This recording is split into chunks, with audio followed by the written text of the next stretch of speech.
नमस्कार दोस्तों पहले भी हम कई बार आपस में एक बात बांट चुके हैं कि बड़ी शख्सियतें ही होती हैं और उनकी हर बात में कुछ ना कुछ ऐसा प्रमाण मिल जाता है जो बताता है, जिस बात की पुष्टि करता है कि बड़ा कैसे बना जाता है। आज जिस घटना का जिक्र मैं आपसे बांट रहा हूँ वो घटना पहले एक बार हमने जेआरडी साहब के बारे में, जेआरडी टाटा के बारे में बात की थी। ये घटना जो है, आज वाली घटना, ये रतन जी टाटा के ज़िंदगी पर केंद्रित है। रतन जी टाटा एक बार एक रेडियो प्रस्तुति में जब वो अपने अनाउंसर्स के साथ, एंकर्स के साथ वो रूबरू हुए, तो उनसे एक सवाल पूछा एक एंकर ने कि सर, आपको याद है कि आपको जीवन में सबसे अधिक खुशी कब मिली? सिर्फ एक पल के लिए सोचा, फौरन वो सवाल का जवाब देने के लिए तैयार हो गए कि मैं जीवन में खुशी के 4 चरणों से, 4 स्टेजेस से गुजरा हूँ और आखिर मुझे चौथी बार जाकर सच्चे सुख का अर्थ समझ में आया। और पहला चरण वो खुद उन्होंने बताया है सवाल के जवाब में कि पहला चरण तो वह था जिसके अंदर मैंने एक संकल्प अपना मन ही मन लिया था कि मेरे पास धन हो और साधन हो, दोनों का संचय जितना कर सकूं मैं कर लूं। और इतना कुछ करने के बाद, धन संचित करने के बाद और संसाधन संचित करने के बाद भी मैंने महसूस किया कि भाई, ये सुख तो नहीं मिला। जिस सुख की तलाश में मैंने ये जूझना शुरू किया था वो तो अभी तक अंदर महसूस नहीं हो रहा। फिर उसके बाद दूसरा चरण उन्होंने सोचा कि मुझे कीमती सामान और कीमती जो वस्तुएं हैं उन्हें एकत्र करना चाहिए, संकलित करना चाहिए, क्योंकि वो मेरे रुचि के अनुसार होंगी, शायद मुझे उनसे सुख मिल जाए। मैंने ये भी किया और ये करने के बाद भी मुझे लगा कि नहीं यार, बात नहीं बनी।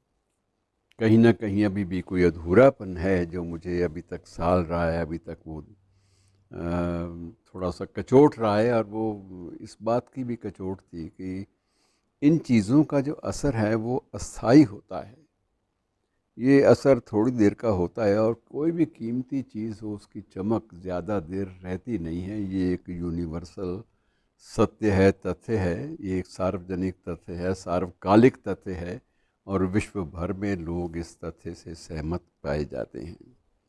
और ज़िंदगी में उसके बाद मुझे एक बार लगा कि ज़िंदगी में मैं अगर स्टील किंग वाकई बनना चाहता हूँ तो मुझे इस्पात के कारखाने का, इंडिया और एशिया, भारत और एशिया में सबसे बड़े इस्पात के कारखाने का मालिक बनना है और मैं बन के दिखाऊँगा।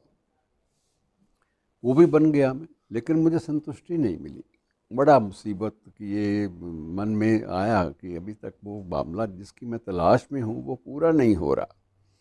और चौथा चरण कहता है वो उस समय का था जब मेरे एक मित्र ने मुझे सुझाव दिया कि श्रीमान जी, आप विकलांग बच्चों के लिए व्हील चेयर खरीदें, विकलांग बच्चों के लिए, और उन्हें दें।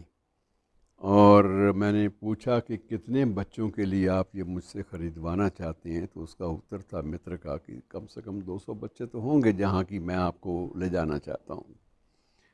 और इस बात को, क्योंकि ये 200 व्हील चेयर अरेंज करना, उनका प्रबंध करना मेरे लिए कोई समस्या नहीं था, तो संधान जो है कभी भी समस्या मेरे लिए नहीं रहा। मैंने तुरंत आदेश दे दिया और कहा कि ये ख़रीद ली जाएं। और दोस्त अब फिर अड़ गया कि नहीं महाराज, ऐसे नहीं चलेगा, सिर्फ ख़रीदने से बात नहीं बनेगी, आप इसे अपने हाथों से विकलांग बच्चों को बांटें। और कहता है मैंने ये भी कर दिया कि ठीक है, मैं ये भी तैयार हूँ इसके लिए। और मैं उसके साथ, दोस्त के साथ हो गया, पीछे पीछे कुछ वाहनों में मैंने व्हील चेयर भी डाल ली। और उस समय बच्चों को जब मैं अपने हाथ से व्हील चेयर दे रहा था तो उनके चेहरे पर एक अजीब चमक और उपलब्धि का भाव मुझे दिखाई दिया। और मैंने उन सब को उसी व्हील चेयर पर बैठे मस्ती करते हुए, इधर उधर चक्कर काटते हुए भी देखा। और मुझे भी बड़ी तसल्ली सी हुई कि नहीं, ये थोड़ा सा बेशक अस्थाई सुख है लेकिन ये सुख अंदर से मुझे मिल रहा है। और उसके बाद क्या हुआ कि और उनको बच्चों को लगता था कि जैसे वो किसी पिकनिक स्थल पर हैं और वो इस चेयर पर इधर उधर घूमकर उस पिकनिक का आनंद ले रहे हैं, सुख ले रहे हैं। और उन्हें ये भी लगता है कि वो उनकी कोई उपलब्धि है, अचीवमेंट है, क्योंकि वो पहली बार उन्हें एक स्वामित्व का बोध हो रहा था, एक ऐसी चीज़ की पर स्वामित्व का जो उन्हें भेंट की गई है, उन्हें बड़े स्नेह के साथ दी गई है। और उनको ये अंदर से भीतर से महसूस हुआ। और कहता है तब मैंने संतुष्टि के भाव से वो स्थान वहाँ से वापसी का निर्णय लिया, तो एक बच्चे ने मेरी टांग पकड़ ली। अब कहता है कि मैं सोचने लगा कि ये टांग इसने पकड़ ली। मैंने उससे पूछा क्यों, क्या बात है? और मैंने धीरे से उसके बड़े प्यार के साथ अपनी टांग उससे छुड़वाने की कोशिश की, लेकिन बच्चे ने मेरे चेहरे की ओर देखा, लगातार देखता रहा और टांग मेरी और कस के पकड़ ली। तो मुझे लगा कि कहीं ये बच्चा एबनॉर्मल तो नहीं है। मैंने पूछा भी प्रबंधकों से, तो उन्होंने कहा जी नहीं, ऐसा तो कुछ नहीं है।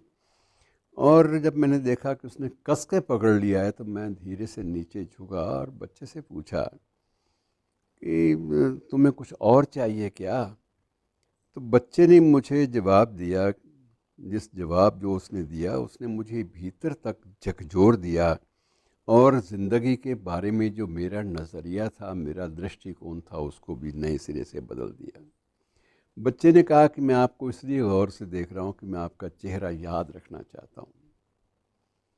और कहते कि मैं पूछा कि क्यों याद रखना चाहते हो? तो उसने कहा कि जब मैं स्वर्ग में आपसे मिलूं तो मैं आपको पहचान सकूं और एक बार फिर आपका धन्यवाद कर सकूं, थैंक्स कह सकूं आपको, ये मेरे मन की बात है। और उस बात को सुनते ही उनको लगा, रतन टाटा को, कि मुझे जो चीज़ चाहिए थी वो मिल गई। मुझे भीतर तक एक सुकून, एक सुख, वो भीतर तक मुझे भिगो कर चला गया। और इसलिए कि मैं जीवन और संसार को जब भी छोड़ के जाऊंगा, सभी सांसारिक गतिविधियां छोड़ के जाऊंगा, तो मुझे किस लिए याद रखा जाएगा, ये मुझे समझ में आ गया। इससे मुझे भीतर तक एक संतुष्टि मिली कि उस वक्त उसके सामने एक नायक के रूप में मैं होऊंगा। मेरा एक छोटा सा जेस्चर है जो उसे भी याद रहेगा और मैं भी इसको भूल नहीं पाऊंगा। धन्यवाद।